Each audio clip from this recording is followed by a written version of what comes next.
Jenny Persia didn't live out in the middle of nowhere. Her neighbors weren't miles away. Jenny lived on a street where the houses are so close, everyone sort of shares the same front yard. But as Steve Dunleavy reports, the trees in the town of Magnolia, New Jersey are tied with purple ribbons, a sad reminder that things will never be the same.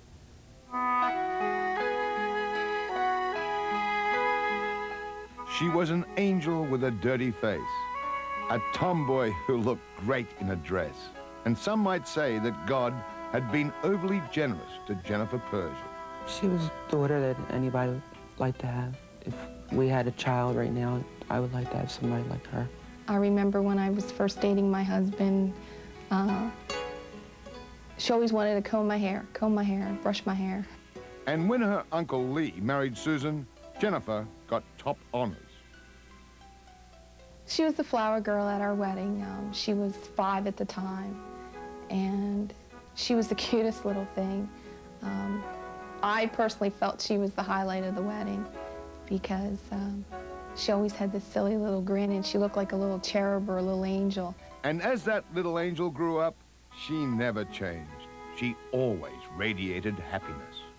She's silly, she's comical, and she always liked clowning around. Always happy.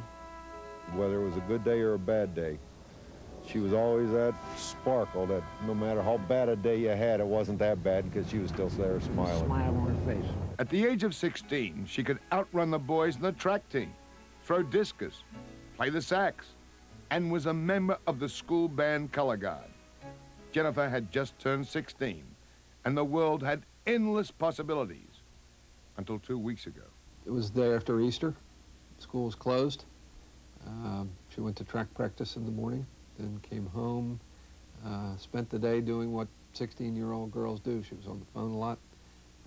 She seems to have done some of her homework. Talked to her mom at about 3 o'clock in the afternoon.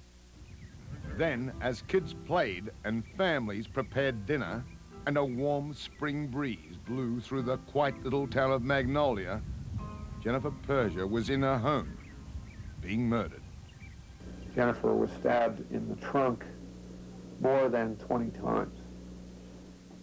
There was also some blunt trauma to her upper body and head. My mom called me about 2:45 in the morning,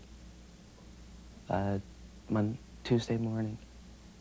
That's when I found out about it. What did she say? She said her baby's gone. Jennifer is gone. I can't understand in that neighborhood how anybody could get in there and get out without being seen. Authorities say there was no forced entry. And what made it more horrific, Jennifer knew her killer, and maybe the neighborhood did too, and never thought to look twice.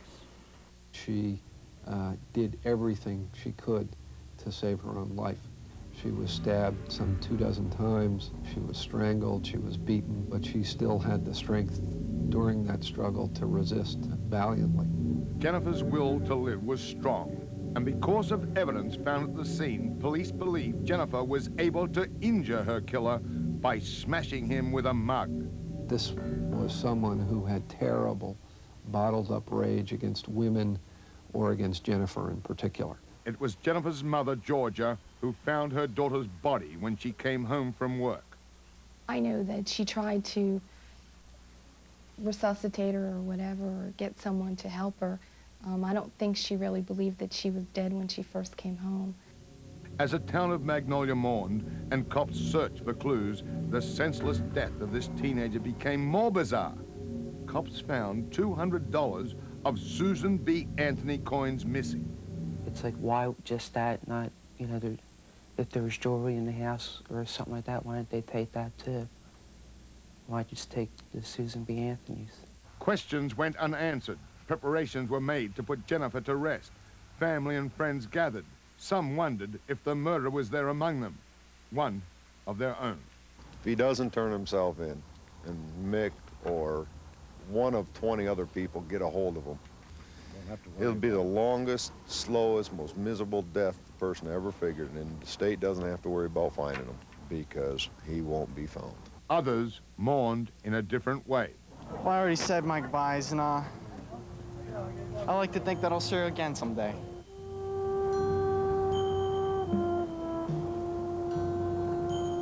School children lined the streets to bid farewell as a casket was driven by.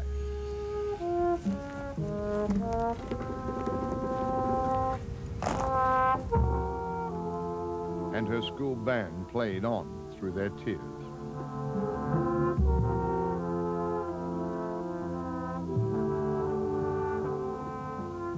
And visions of unspeakable pain were everywhere. We'll never know what her wedding day was like. We won't even see her graduate from high school.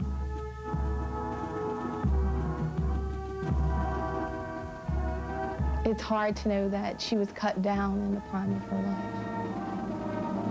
As purple balloons were released into the sky, the world said its last goodbye to God's little angel with a dirty face.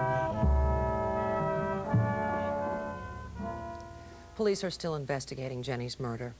If you missed the numbers for our Roseanne Arnold phone poll, get a pen or